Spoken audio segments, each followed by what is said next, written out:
हमारे मुल्क में सैलाब आए, हमारे मुल्क में ज़लज़ला आया, हमारे मुल्क के अंदर वबा आई, हमने 2 जंगों का सामना किया, हमारे मुल्क पे इकोनॉमिक सैंक्शंस भी लगाई गई।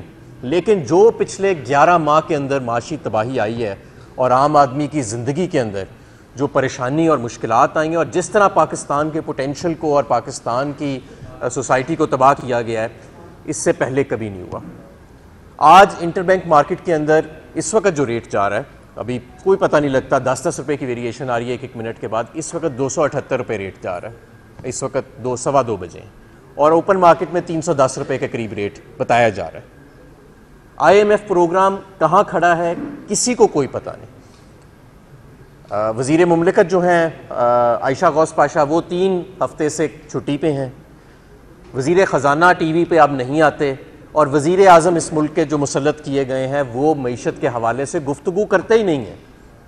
इस वक्त तो ज़रूरत ये था कि कौम को इत्मीनान में लिया जाता, मंडियों को इत्मीनान में लिया जाता कि इस मुल्क के साथ क्या हो रहा है, हमारी मईशत जो है वो कहाँ खड़ी। पिछले 11 माह में 62% डिवैल्यूएशन हो चुकी है, 62% सिर्फ 11 माह के अंदर। जब से पाकिस्तान तहरीक इंसाफ हुकूमत गई है, आपका रुपया 100 रुपये से ज़्यादा अपनी कदर इंटर बैंक मार्केट के अंदर खो चुका है, ओपन मार्केट में ज़्यादा है। सिर्फ इस 100 रुपये जो कदर खोने से आपका जो मजमूई कर्जा है वो 14,300 अरब रुपए बढ़ चुका है। इस डिवैल्यूएशन के बाद भी आपकी जो बैरून मुल्क से तरसीलात आती हैं, जो आप हमारे बैरून मुल्क भाई भेजते हैं, वो $2 अरब की सतह पे चली गई हैं, 2.8 अरब डॉलर से। $800 मिलियन का महाना उनके अंदर कमी आई है। क्यों कमी आई है? क्योंकि आपका ओपन बैंक का और इंटर बैंक मार्केट का जो रेट है उसके अंदर गैप बहुत ज़्यादा रहा है पिछले 11 माह में। एक्सपोर्ट आपकी तबाह हो चुकी है, उनसे तमाम आप जो सहूलतें थी बिजली और गैस के हवाले से वो वापस ऑलरेडी ले चुके हैं। आपकी जो रेटिंग बैनुल अक़वामी इदारों ने की है वो CAA नेगेटिव है। ये इतनी कम रेटिंग पहले नहीं हुई हमारी। ये वो रेटिंग है जो डिफ़ॉल्ट से करीब ममालिक की होती है। श्रीलंका की डिफ़ॉल्ट से पहले ये रेटिंग थी। आज PDM की हुकूमत को ये भी तमगा जाता है कि उनके दौर में ये रेटिंग हुई है। और हमारी जो डेट सर्विसिंग, आप देखें इस वक्त स्टेट बैंक की मॉनेटरी पॉलिसी कमेटी की एक हंगामी मुलाकात जारी है जिसके अंदर 100% बात है कि इंटरेस्ट रेट्स को बढ़ाने का फैसला किया जाएगा। मैं आपको ये बताना चाहता हूँ कि हमारी इंटरेस्ट सर्विसिंग PTI दौर में 1500-2000 अरब होती थी ज़्यादा से ज़्यादा और बड़ी तनकीद की जाती थी। इस वक्त वो 5500 अरब रुपए आपने सिर्फ अपने कर्ज़ों पे सूद अदा करना, मुकामी कर्ज़ों पे सूद अदा करना। और आपका टोटल टैक्स टारगेट है 7500 अरब रुपए, यानी कि 7500 अरब रुपए जो आपकी वफाकी हुकूमत की आमदन है, जिसमें से आपने सूबों को भी पैसे देने हैं, आपने डिफेंस को पैसे देने हैं, आपने तालीम के लिए, सेहत के लिए पैसे निकालने हैं और आपने प्रिंसिपल रीपेमेंट करनी है अपनी कर्ज़ों की, उसमें से 5500 अरब रुपया तो आपने सिर्फ अब सूद अदा करना है अपने मुकामी कर्ज़ों के ऊपर।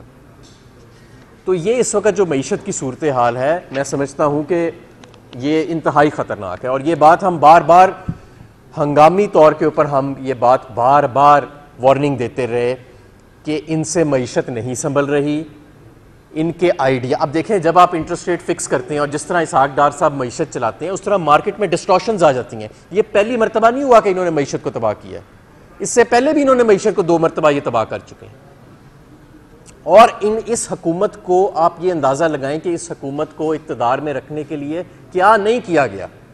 लोटे पैदा किए गए, लोगों पे जाली पर्चे किए गए, लोगों को गैर कानूनी तौर पे उठा के उन्हें ना सिर्फ हरासा किया गया, उनको बुरहना करके उन पे तशद्दुद किया गया, लोगों को ब्लैकमेल किया गया, अपने ही लोगों को, किसी दुश्मन के लोगों को नहीं। इस टोले को हुकूमत में रखने के लिए कितनी मेहनत की गई, कितने इदारे अंडरमाइन किए गए। इलेक्शन कमीशन को जानिबदार बना दिया, मजाक बन गया आज वो पूरी कौम के सामने। FIA का जो हाल कर दिया गया, मुकम्मल पोलिटिसाइज कर दिया गया, जिसने मनी लॉन्ड्रिंग को पकड़ना था, जो FATF के अंदर एक कलीदी किरदार था, एक बेहतरीन सर्विस दे रहा था। नैब के जो आफ्ताब सुल्तान साहब हैं वो इस्तीफा दे गए कि यार मुझे जाली केसेस बनाने के लिए प्रेशर दिया जा रहा है। पुलिस को इस्तेमाल किया गया लोगों को पकड़ धकड़ने के लिए और जाली केस बनाने के लिए। और आज भी अदलिया के अंदर तफरीक पैदा करने की कोशिश की जा रही है। यानी सुप्रीम कोर्ट तक को नहीं छोड़ा जा रहा। क्यों? कि बस इमरान खान का खौफ है। यानी इमरान खान का इतना खौफ है, क्या इतना उससे अब खतरा महसूस होता है कि पूरे मुल्क का, जो मैंने आपको ये बताया कि किस तरह मईशत के आज तमाम आदादो शुमार आपके दिवालिया होने से भी आगे खड़े हैं और तमाम इदारे जो है उनको अंडरमाइन कर दिया गया। और क्या क्या नहीं किया गया रियासत की तरफ से, हमारी सियासत के अंदर, हमारी इस माशरे के अंदर लोटे बनाए गए, जाली केस बनाए गए, लोगों को पे तशद्दुद किया गया, बुरहना किया गया, 80 साल के लोगों को पकड़ के जेलों में डाला गया। इदारे आज इलेक्शन कमीशन की आप हालत देख लें, जरा सर्वे कराएं ना मुल्क में, पूछें लोगों से कि क्या वो समझते हैं कि इलेक्शन कमीशन जानिबदार है या गैर जानिबदार है। आपको उसका जवाब मिल जाएगा। पीटीआई को कुछ कहने की जरूरत नहीं है, सर्वे करा के देख लें। FIA, नैब, पुलिस के रोल के हवाले से देख लें। पुलिस वाले खुद शर्मिंदा है कि उनसे किस किस्म के काम करवाए जा रहे हैं। जब वो पकड़ने आते हैं हमारे लोगों को तो खुद बताते हैं कि यार ये किस तरह के काम हमसे करवाए जा रहे हैं। और अब अदलिया के अंदर, अदलिया के कल जो हमने एक मजाक देखा इस मुल्क के साथ कि एक वाज़े ब्लैक एंड वाइट में फैसला आता है और आपका वजीर कानून और अटॉर्नी जनरल खड़ा होकर किस तरह की गुफ्तगू करते हैं गैर जिम्मेदार किस्म। तो ये क्या कोई अब हैरत अंगेज बात है कि आपकी मईशत आज यहाँ पे खड़ी है। आपने किया क्या इस मईशत के साथ? आप ये देखें ना, पहले मिफ्ता साहब आए, 2 महीने बातचीत ही नहीं हुई IMF के साथ, फिर एक बिल्कुल ही फेक फिगर्स वाला बजट का ड्राफ्ट पेश कर दिया, फिर उसको वापस लेके दूसरा ड्राफ्ट पेश किया गया। उसके बाद कभी इंपोर्ट बैन लग रहा है, कभी कुछ लग रहा है, कभी कुछ लग रहा है, मईशत नहीं चल रही। फिर डार साहब आ गए, 4 महीने आंखें दिखाते रहे IMF को। अपना ही प्रोग्राम जो मिफ्ता साहब तय करके गए थे IMF के प्रोग्राम का एक्सटेंशन, उसको वायलेट कर दिया और आज भी नहीं बता रहे कि किधर खड़ा है। कभी कुछ कहते हैं, कभी कुछ, कभी कहते हैं कतर से पैसे आने, कोई पैसे नहीं आए, कहीं से पैसे नहीं आए। आज आपके दोस्त ममालिक जो हैं उनको आपकी हुकूमत के ऊपर एतमाद नहीं है। आज आलमी इदारों को आपकी हुकूमत के ऊपर एतमाद नहीं रहा। तो क्या ये PTI का कसूर है? पकड़ दखड़ PTI की, तौहीन IMF जो है वो शौकत तरीन पे बना के उन पे जाली पर्चे जो हैं वो कर दिए गए। इमरान खान के ऊपर 74 पर्चे बना दिए गए। ये आपकी परफॉर्मेंस है आज, ये आपकी परफॉर्मेंस है। ये आपने इदारों के साथ किया इस मुल्क के, ये आपने इस मुल्क की मईशत के साथ किया है, ये आपने मुल्क के। इसलिए आपके आगे खुदा हाथ बांध के हम कहते हैं कि घर चले जाएं, इस्तीफा दे दें। और बड़े अदब से मैं ये कहता हूँ कि इन इदारों के अंदर भी मुदाखलत बंद कर दें। एक आम इंतखाब होने दें इस मुल्क के अंदर, साफ शफाफ एक नए मैंडेट की ज़रूरत है। PTI के लिए नहीं, ये जो इस वक्त मुल्क का हाल कर दिया है, बड़ी दलेरी की बात है हुकूमत इस वक्त संभालना। PTI के लिए नहीं मैं बात कर रहा, मैं ये बात कर रहा हूँ इस मुल्क के लिए। इस मुल्क को एक नए मैंडेट की ज़रूरत है, इस मुल्क को स्टेबिलिटी की ज़रूरत है, जो मैंडेट के बगैर नहीं आएगा। ये गेम्स खेलने से, हरासा करने से, ऑडियो वीडियो लीक करने से ये इस मुल्क में स्टेबिलिटी नहीं आएगी। इस मुल्क से ये चोरों का टोला पॉपुलर नहीं हो जाएगा। अगर कोई समझता है कि ये सारा करके उनको बैसाखियां दे के खड़ा करके इन्हें पॉपुलर कर दिया जाएगा, ऐसे नहीं होना। करके देख लिया आपने 11 माह, ये सारा कुछ नहीं हुआ। ये इस अभी भी वक्त है हमारे पास। और आज आप देखें, ये जो हम एक मजाक बन के रह गए हैं आलमी दुनिया के अंदर, जो इन्वेस्टर कॉन्फिडेंस तबाह हुआ है पिछले 11 माह के अंदर, 1 दहाई लग जाएगी उसको वापस लाने के अंदर। और वो लोग जिनका सब कुछ इस मुल्क में है, जो एवन फील्ड के फ्लैट जो हैं या कतरी खत लेके नहीं फिर रहे अपनी जेबों के अंदर, या जिनके 1-1 अरब डॉलर के प्रॉपर्टी के पोर्टफोलियोज बाहर नहीं हैं, वो लोग किधर जाएं? आज आपका सारा मुल्क जो है वो मायूस बैठा हुआ है और ये मायूसी गुस्से में तब्दील हो रही है। आपने देखा इमरान खान जमानत लेने भी जाता है तो एक इनकलाब उभर आता है सड़कों के ऊपर। ये क्या है? ये किस चीज़ की निशानदही कर रहा है? ये लोगों का अदम एतमाद है, लोगों की नफरत है मौजूदा निज़ाम के साथ जो मुसल्लत किया गया उनके ऊपर। और ये इमरान खान का बड़ापन है कि इस सारा कुछ होने के बावजूद जो उनके साथ हुआ, उनको गोलियों से छल्ली कर दिया गया, उनके लोगों को हरासा किया गया, कि आज भी वो जमहूरियत और आइन के साथ अपनी कमिटमेंट शो कर रहे हैं।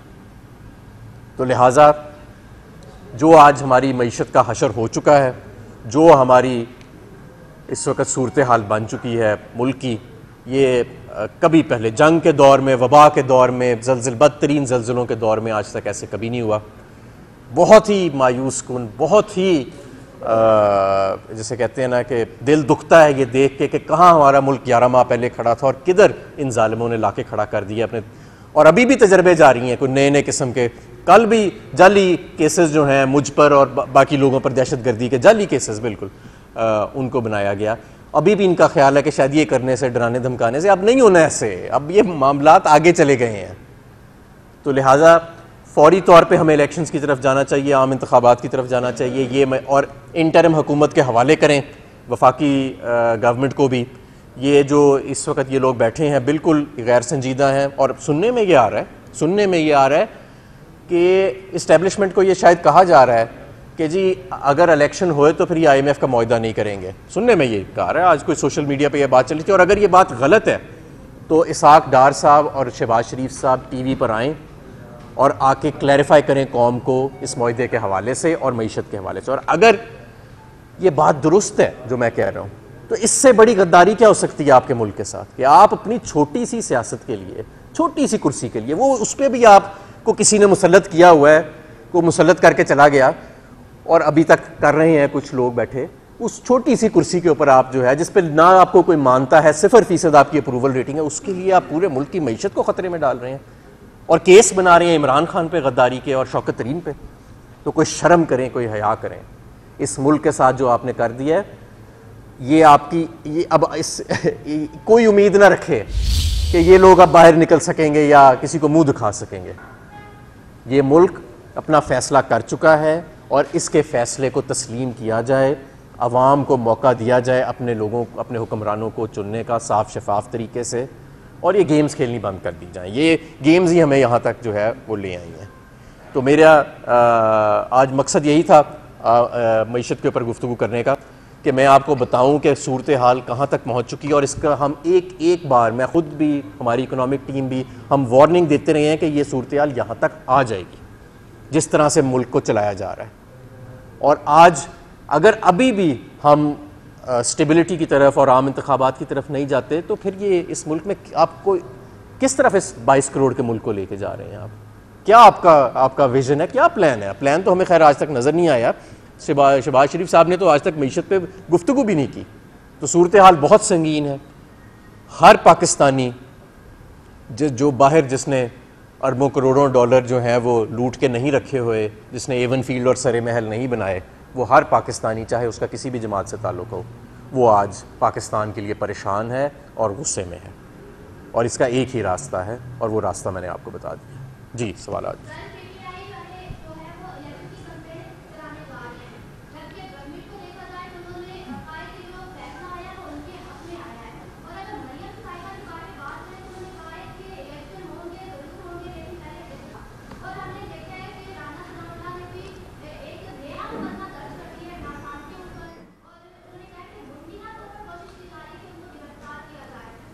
देखें, ये सारे छोटे छोटे प्यादे हैं इस गेम में। अब क्या मरियम, क्या पिद्दी का शोरबा, 4% तो सारी इनकी अप्रूवल रेटिंग है मरियम को मिला के, बाकी सबको।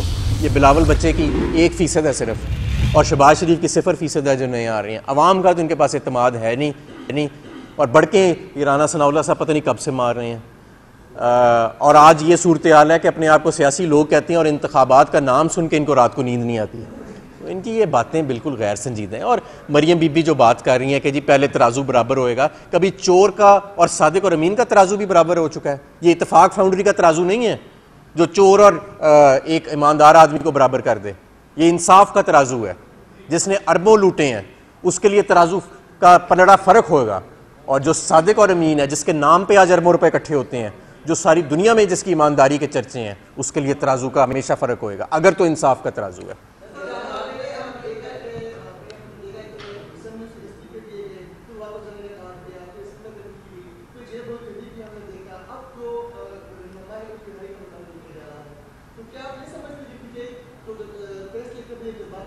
बिल्कुल नहीं।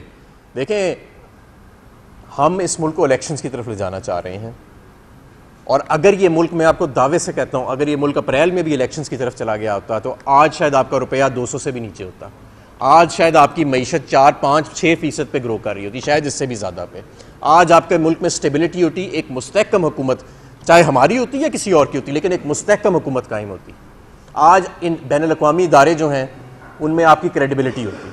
आज आधा मसला तो इसहाक डार की क्रेडिबिलिटी का है ना, आधा मसला तो ये है। और आधा मसला ये है कि सारी दुनिया को पता है कि ये PDM हुकूमत जो है ये मुंतखब हुकूमत नहीं है, ये बैसाखियों पे खड़ी है और ये किस तरह से पॉलिसी रिफॉर्म कर सकती है।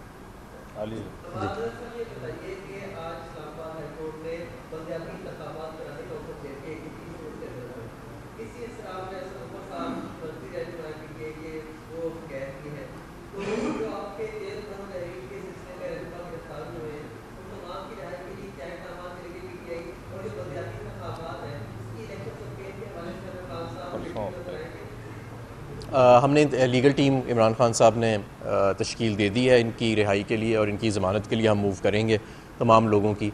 हमारा मकसद था तारीख़ लेना, वो तारीख़ जो है वो अल्हम्दुलिल्लाह आइन और कानून के मुताबिक सुप्रीम कोर्ट ऑफ पाकिस्तान ने दे दी है और इंशाअल्लाह ताला पाकिस्तान तहरीक इंसाफ ये इंश्योर करेगी कि आइन और कानून जो है उसको फॉलो किया जाएगा। इनकी ये आज़म नज़ीर तारड़ जैसे लोगों की अब बड़कों पे ना जाएं, ये जब इलेक्शन हो गए और तारीख हो गई तो इन्होंने नज़र भी नहीं आना, ये बेचारे तो काउंसलर का इलेक्शन नहीं जीत सकते।